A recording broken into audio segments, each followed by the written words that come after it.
Is it really worth studying anthropology? I've been an anthropologist now for a number of years. I started studying probably a little over 10 years ago now.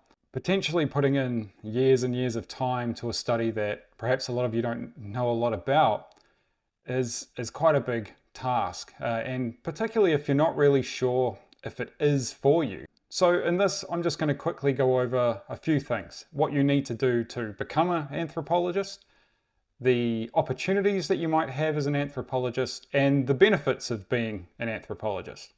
I was pretty fortunate that I was like 6 years old. I came to the United Kingdom where I am currently living, and I remember going to the Natural History Museum and the likes in London, and I just thought, wow, like the past is so fascinating.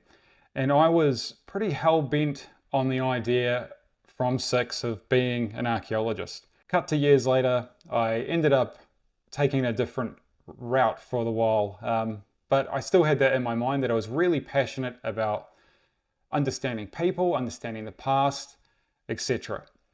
I went on and ended up joining the military. I did that for a number of years, and then it was actually during a deployment to Antarctica that I had the thought that, well, do you know what? It's now or never. I was enjoying the military, but I thought if I don't take the plunge now and go and study, I'll be looking back in 10 years and wish that I had. So I did. I got out the military and I went to university. That was really the start, and that is where you need to start. You've got to go to university if you want to be an anthropologist.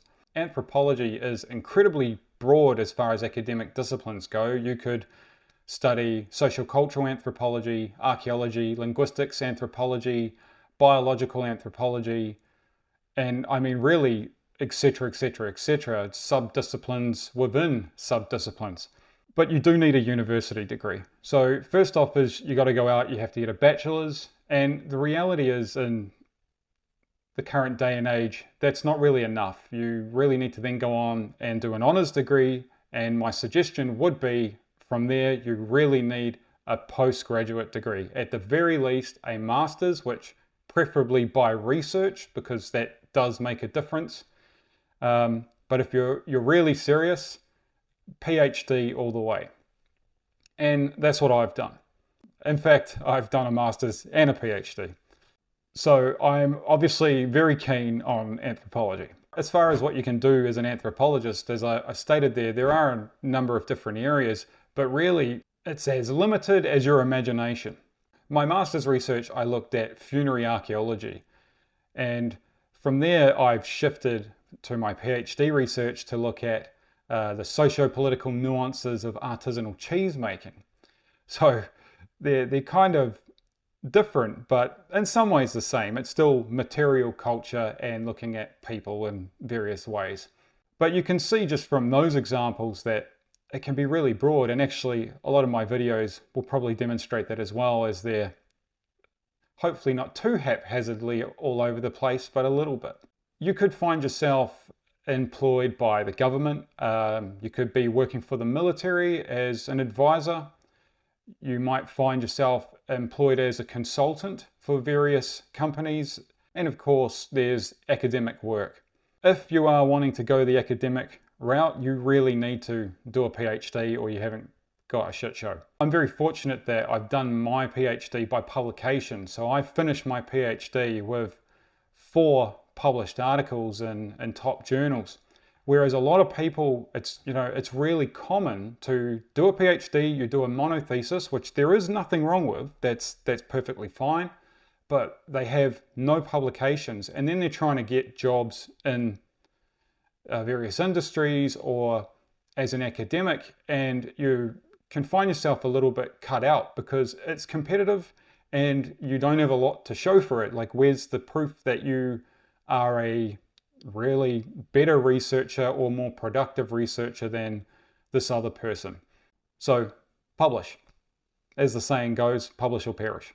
But you don't have to work in any of those areas. Like, you really could just come up with something else. I mean, I'm doing this YouTube stuff, it's early days and only a handful of subscribers, but who knows? Maybe this will become something larger, maybe branching that out into my own sort of consulting and mentoring venture. There's no reason why I couldn't or why you couldn't. Perhaps you would do far better than I do.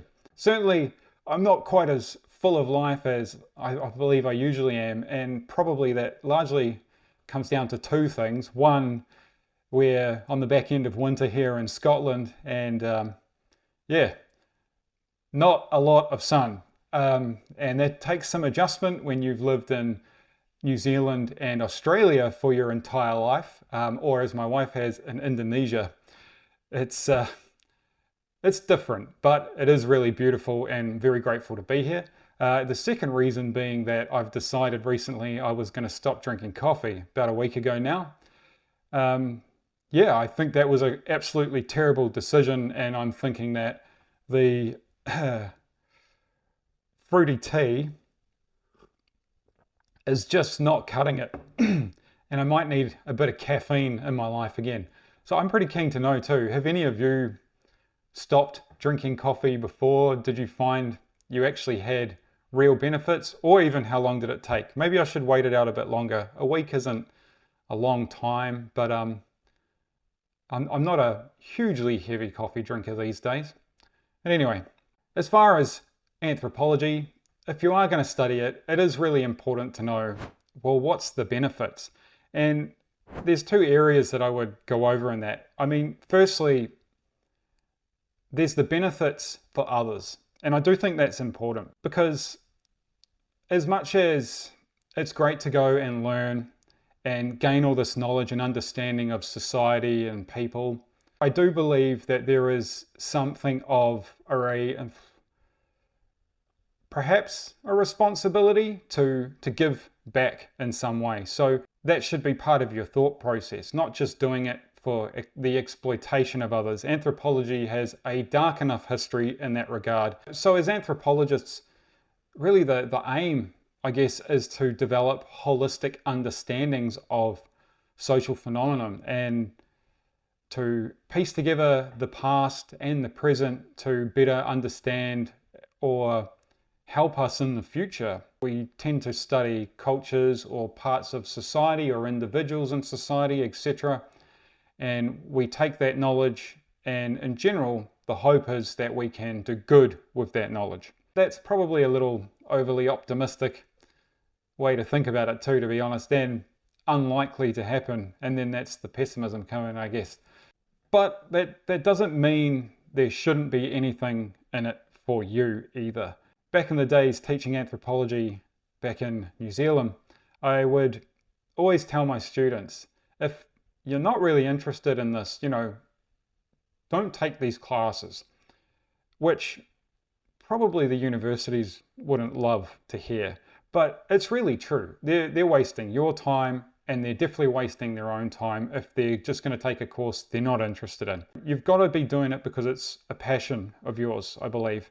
And that's where anthropology is kind of brilliant, because, as I said before there, it's so broad that you can apply it to so many different areas. You might be studying something completely new that no one else has before. So, I mean, is it worth it?